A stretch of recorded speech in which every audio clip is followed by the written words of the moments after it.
Ақымақпен достық құрып жетіспейсің, дананың берген уын қабылда, ақымақтың қолынан алтын алма.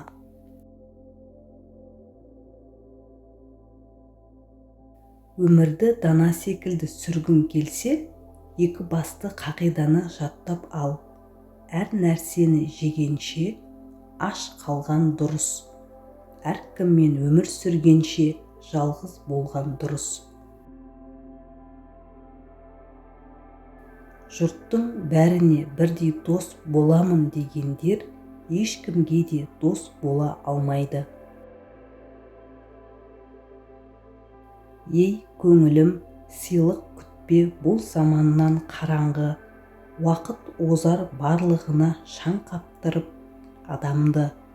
Дертің әр сәт күшейеді, ауырады тынымсыз, күткен менен мына уақыт емдемейді жараңды. Біреуге риясыз сену оның қолына өз еркіңмен өткір қанжар ұстатқаның. Ол қанжармен сені қорғауы да, бауыздауы да мүмкін. Жас та өтер, бірте-бірте кәрі де өтер. Баянсыз бұл жалғанның бәрі бекер. Жақанда мәңгі жасар жан жоқ сірә. Кетеміз, кетті кетер, тағы келер. Әрекет етпей арманға жетуді ойлау, егін екпей оны жинаумен тең.